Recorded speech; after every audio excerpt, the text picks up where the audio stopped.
l'ère de l'information, l'Internet haut débit est devenu un moteur essentiel du développement économique durable et de la création d'emplois. C'est également une condition nécessaire pour lutter contre l'extrême pauvreté et stimuler une prospérité partagée.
يدعو الناس للذهاب إلى المطار والتجمع أمام المطار وفي الشوارع وفي الساحات، ولنرى ما الذي سيفعله الجيش أمام الشعب. أنا لا أعرف أي قوة تستطيع أن تقف أمام الجيش أمام الشعب.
D'abord, en ce qui concerne le premier volet de la démarche scientifique, soulignons qu'en science, pour progresser, on procède habituellement en deux temps.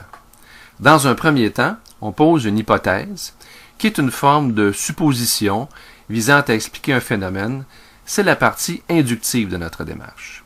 Puis, par déduction, on identifie de quelle manière il serait possible de vérifier la validité de cette hypothèse sur le terrain en procédant à des observations tangibles. Il s'agit donc du volet vérification. Et cette deuxième étape de vérification empirique est absolument cruciale. Si nous ne prenons pas le temps de vérifier si nos hypothèses correspondent à ce que l'on peut observer sur le terrain, ou si nous persistons à maintenir nos suppositions malgré des observations contraires, en ajoutant des hypothèses par-dessus d'autres hypothèses, à ce moment, nous ne sommes plus en science, mais nous sommes dans notre imagination, et ce que nous faisons n'est que de la pure spéculation. Nous n'avons en fait qu'accumuler tout un tas de suppositions qui pourraient sembler logiques, mais qui n'étaient soutenues que par notre imagination, puisqu'elles étaient fondées sur des prémices qui étaient tout à fait erronées.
L'hypothèse évolutionniste suppose que toutes les formes vivantes sont liées entre elles par des liens de continuité et que leur présence est le fruit d'un processus lent et graduel. Par conséquent, si la théorie évolutionniste était exacte, en la vérifiant, nous devrions normalement retrouver dans les gisements fossiles une multitude de formes transitionnelles qui nous permettraient d'établir des liens de continuité entre les millions d'espèces vivantes que nous connaissons. Or, il n'en est rien. Après l'exhumation de milliers et de millions de fossiles, nous ne trouvons pas de formes transitionnelles, les formes intermédiaires n'existent pas. Les évolutionnistes les cherchent, ils les supposent, les souhaitent, les imaginent, et tentent de nous les faire imaginer. Ils font des hypothèses à leur sujet en essayant de faire des ponts entre les diverses espèces connues. Mais ces liens sont produits beaucoup plus par leur imagination que par les faits, car sur le terrain, rien ne vient confirmer ces suppositions. Ce que nous observons, c'est une discontinuité frappante. Ceci était vrai en 1859, à l'époque de la publication de l'origine des espèces, et demeure encore tout à fait vrai aujourd'hui.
Au cours des 20 dernières années, le nombre de fossiles découverts a triplé et leurs révélations font voler les certitudes en éclats.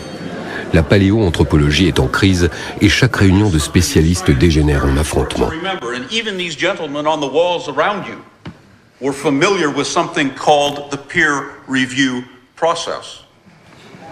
La théorie qui affirme que des grands singes se sont redressés pour s'adapter à la savane se heurte de plus en plus à des faits contradictoires. La multiplication des découvertes brouille les cartes, gomme les frontières et oblige à reconsidérer les questions fondamentales. D'où venons-nous? Où allons-nous? Qui sommes-nous? Quelle est la définition pour vous du taxon hominidé? J'entends par hominidé l'ensemble du rameau humain, parce que peut discuter. On a des collègues qui, dans hominidé, mettent aussi les chimpanzés et les gorilles.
Nous possédons dans notre génome toute l'histoire évolutive de notre espèce.